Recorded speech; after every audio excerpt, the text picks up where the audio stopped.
Y'all, it's been a hot minute since the last time we saw each other, right?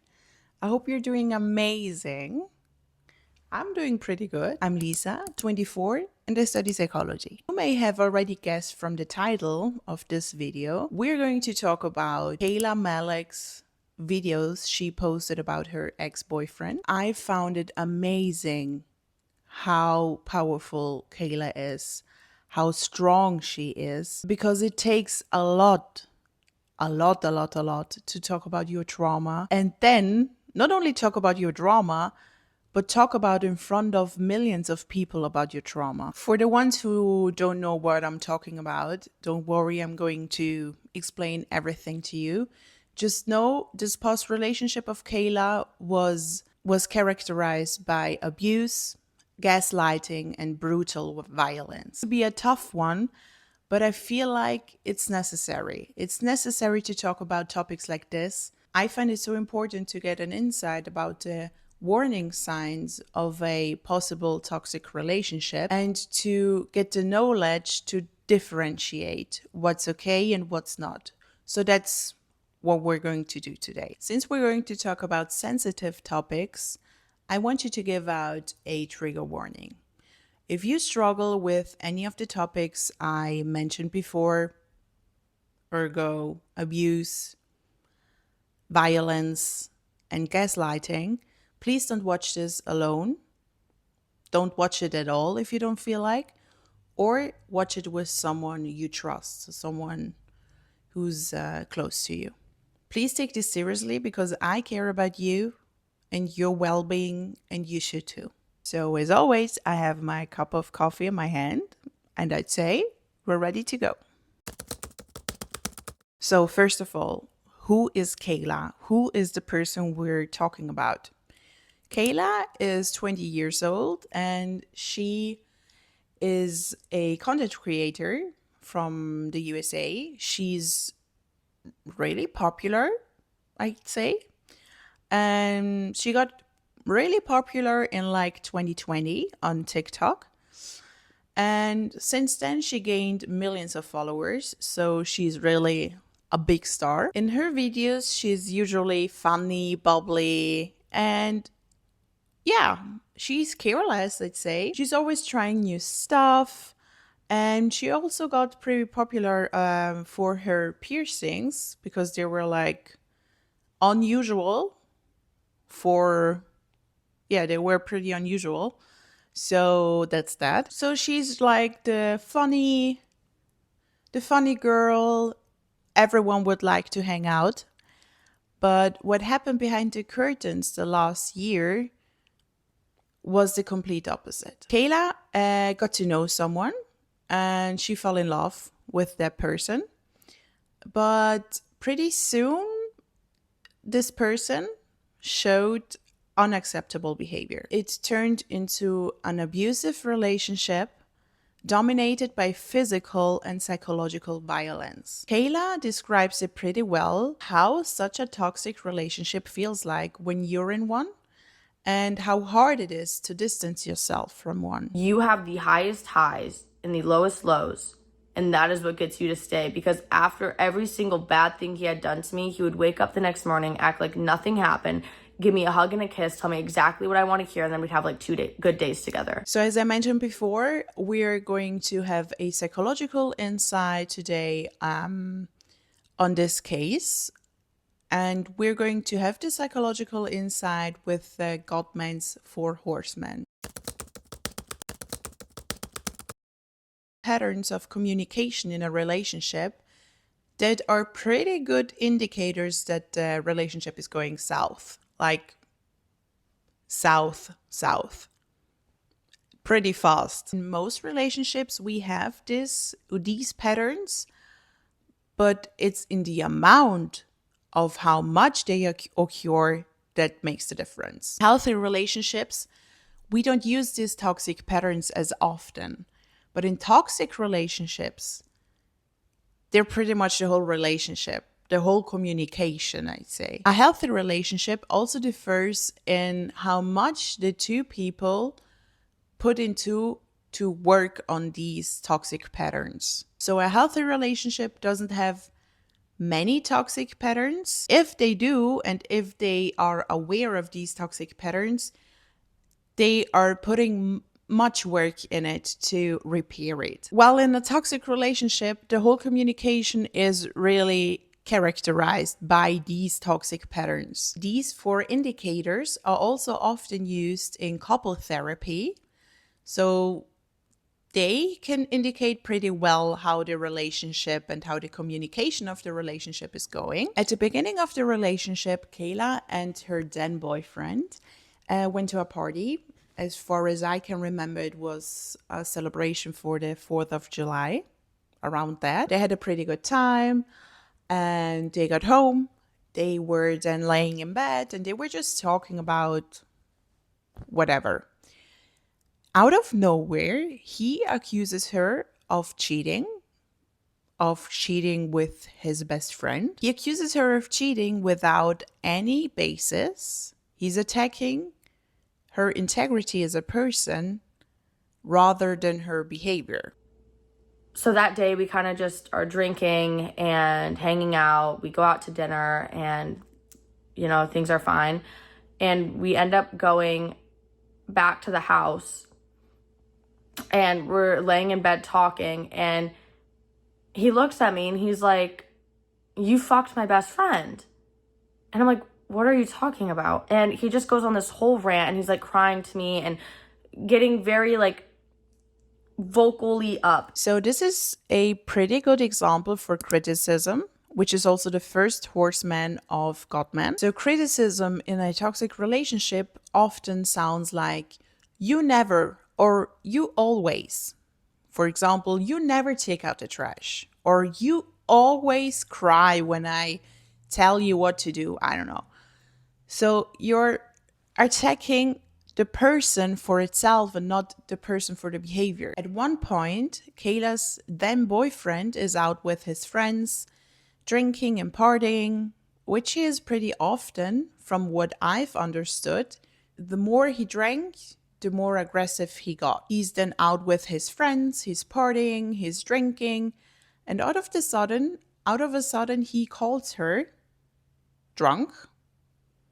And then this happened. At this point, I'm at home in California. My best friend, my roommate, is with me and her boyfriend. And the first 2 nights that we were away were okay, I think. And then it was the third night that he calls me with his friends. And my roommate, Emma, is a witness of this, because I remember I went into her room just sobbing because I've never in my life been talked to like this. This was the first time he's ever said things like this to me. He calls me and he's with his friends, and I answer the phone and he just goes, "You're the biggest slut I've ever fucking met." And I'm like, "What?" And he just starts going on this whole tangent about how loose my pussy is and how disgusting I am and how I probably have over 100 bodies and I'm lying about my body count. I'm a slut. I'm a whore. Just every name you could probably think of to just degrade me as a woman. And he's with his friends and his friends are all laughing, joining in on it. And he's just screaming at me, calling me like the most insane names. And I'm just sitting there like tears streaming down my face. And I'm like, what the fuck did I do? So you see, this is a pretty good example for contempt. Contempt is when you mock your partner. You're mocking, you're making jokes that are pretty backhanded, I'd say, or eye rolling at them. You're treating someone with disrespect and disgust. Gottman also said that contempt is the biggest indicator for our relationship to be toxic and going south. We are in a relationship, for this example, okay? And out of the sudden, I'm joking about you. I'm, making jokes about your insecurities. I know about it. Those are your insecurities. I'm mocking you. I'm making sarcastic jokes about everything you do, everything you did. So you see, this conveys something like superiority for me, or like this little after I've done that, and I feel superior. Okay. So I'm mocking you to feel superior. So in the next example, her then boyfriend got really angry at her and he was really jealous because she was talking to another guy at a party. She said it was a totally normal conversation. Like she even talked about her then boyfriend with this other guy. So she made it clear that she was in a relationship. She was dating someone. Nonetheless, her boyfriend, or yeah, then boyfriend, got mad at her, really angry, really jealous. And then they got in an argument. He was like calling her all names. And that's also something I found interesting, that pretty much since the beginning, he just called her names every time he was angry at her. So, yeah, like he's calling her really bad names, like names you should never call anyone. Yeah, they got into an argument and he pushed her. He pushed her fully clothed into the ocean. And it was like a channeled water, but the water came from the ocean, okay? So he just pushed her in front of people. And then a week later, this happened. I can't recall if we got into any more fights that trip, but I remember waking up the next morning after 4th of July and we both apologized.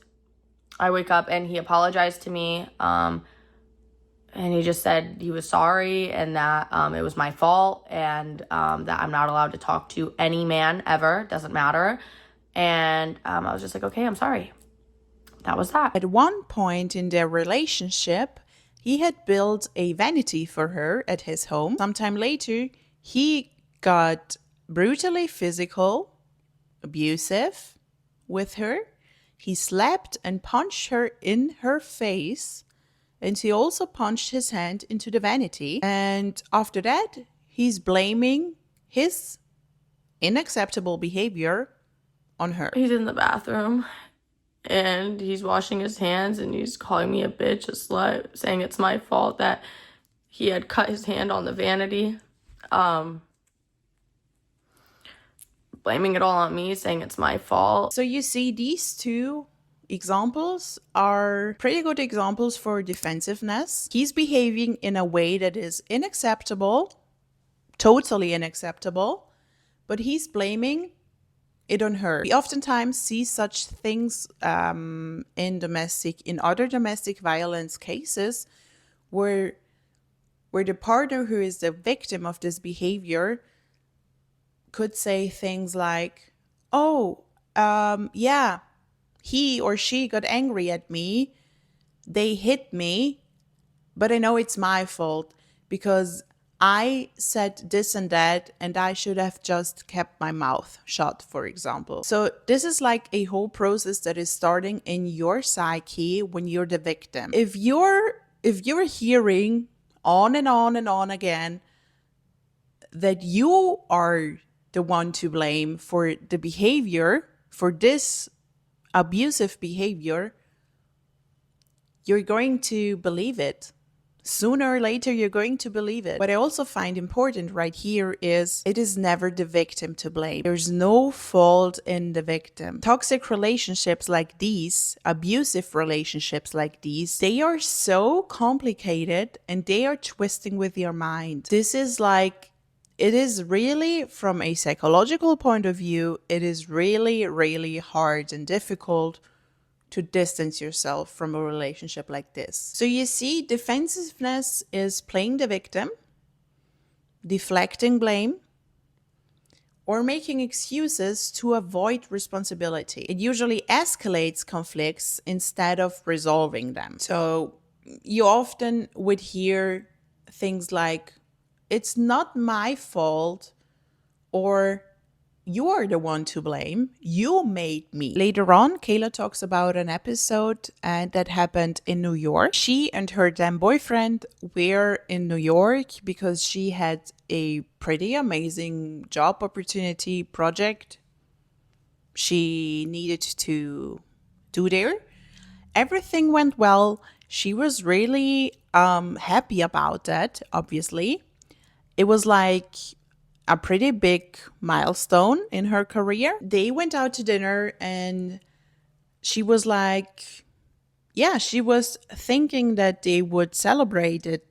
They would celebrate her that night at dinner. But what happened instead is that they were sitting in the restaurant in New York at dinner and he just started completely ignoring her. He gave her the silent treatment. We end up going to Five Guys and we're eating. He's not talking to me, and I'm like, hey babe, what's wrong? And I'm actually trying to figure out what's wrong. And old me comes back for a second. I kind of like get my dignity up again and I start calling him out for it. And I'm like, you look dumb as fuck. You're sitting here in New York for fucking free, mad at what?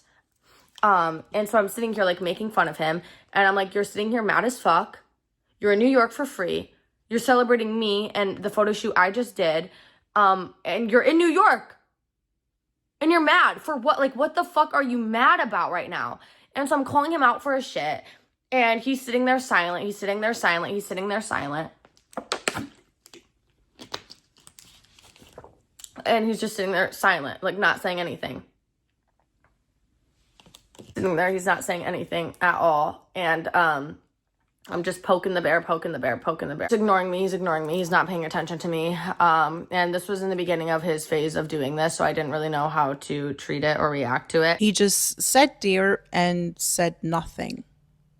Nothing at all. He was really ignoring her. So you see, this is a classic behavior that Gottman would call stonewalling. Stonewalling happens when the partner emotionally shuts down. The partner is ignoring you, the partner is distancing himself or herself from the situation. And therefore, they're not really engaging in conversations. They're giving you the silent treatment. The listener shuts down and refuses to engage. So, yeah, I don't want to talk about it at all.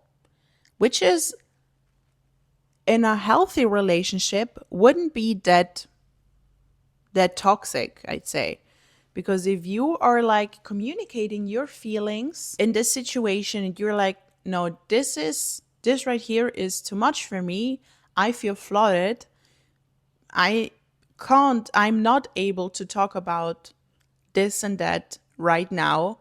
Please give me some time and some space. We're going to discuss this later or tomorrow. After 4 hours of ignoring her, she told us that he looked at her and said, you're such a...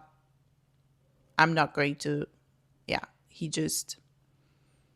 he called her names again. She, for 4 hours, is really in an emotional withdrawal. She doesn't know what's going on, what she did wrong again. And he's playing with it. That's like top tier toxic behavior. I know that Kayla's case is a pretty much extreme case of an abusive relationship with extreme domestic violence. There are solutions to the Gottman's horsemen, right? If you're reflecting and you feel like, okay, oh my God, I guess I was kind of toxic back then in my relationship. I would like to repair it. I would like to find a solution to this behavior. I have it for you. So for every horseman, we're going to talk about the solution. Do you remember the first horseman was criticism? Criticism itself isn't a problem. Next time you feel the need to criticize something in your relationship, be aware that you're criticizing a specific behavior instead of the person. Try to focus on I feel like, or I feel frustrated when I see that you forgot to bring out the trash, which is like a healthy communication instead of you always forget to put out the trash. So you see the difference? I feel frustrated when this specific behavior happens. So the second horseman we talked about was contempt. Contempt was all about mocking, making jokes about your partner. Contempt stems from the lack of respect for your partner. So really try to appreciate the positive qualities of your partner more. So appreciate what you have, I'd say. I feel like contempt goes deeper than that. At the surface, we have you needing to build more appreciation, a culture of appreciation for your partner. But it goes deeper, in my opinion. It goes deeper because do you remember contempt was all about, or was a lot about, feeling superior? So where does that come from? Why do I feel the need to be superior, to feel superior? There's not just a lack of respect for the other partner, but also lack of self-worth for myself if I'm the one who's doing that. Okay, so also reflect on that. The third horseman was defensiveness. I'm doing something wrong, but I'm blaming it on you because you made me do that. Defensiveness comes from a need of feeling protected, of feeling the need to protect yourself. Instead of feeling the need to protect yourself in your relationship, take responsibility for the things you do or did. Admit to yourself that you're not perfect and you don't need to be perfect. Just admit to yourself that you did something wrong and learn from it, grow from it. And apologize to your partner if it also had something to do with your partner, okay? The fourth horseman we talked about was stonewalling. We're emotionally shutting down. We're giving the silent treatment because we're feeling flooded, probably, okay? We're feeling flooded with our emotions in that situation, or we're feeling, flooded with the whole situation itself. If we're feeling overwhelmed, communicate that you need a break. Communicate in a transparent way that you just need some time and space, which is totally normal. And it's your right to have space and time for yourself. A relationship is not just being 24/7 together and having the best time of your life 24/7. It's like you're in a relationship, You're not melting together into one person. You're still two people having needs and sometimes feeling overwhelmed, which is totally normal, okay? Calm yourself down, get a grip of what you would like to tell the other person.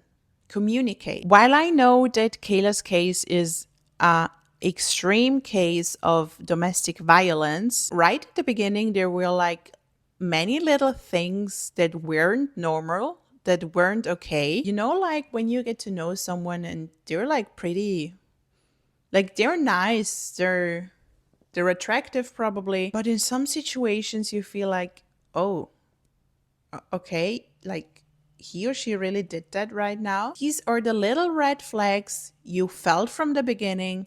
You chose to ignore them and they get bigger and bigger and bigger. The more aware you are, the more you can protect yourself from trauma like this, because the trauma that comes with such experiences is enormous. So I felt like this would really be necessary to make this video. I really do. Like Kayla said, she did it for us, for people to be aware of what they need to look out for in a relationship. I found it necessary to talk about this because toxic relationships are complicated. If you're not aware about warning signs, it really is even more difficult to get out of this. So I hope this helps even just one of you to be aware for your next relationship or for the relationship you're in right now, to reflect, to know what to do, to know that this is not okay and you're not the one to blame. So I hope you found this interesting. I hope everything worked with the camera because, yeah, like I said, it's the first time. Let me know your thoughts on this. Did you watch Kayla's video? I'm going to link the 2 videos of Kayla down below so you can watch it yourself. These examples are like a tiny, tiny, tiny bit of everything that happened to her in this relationship. So if you're interested in how such a relationship can look like, I suggest that you watch them. I hope you like this. And we're going to see us in the next one. Bye.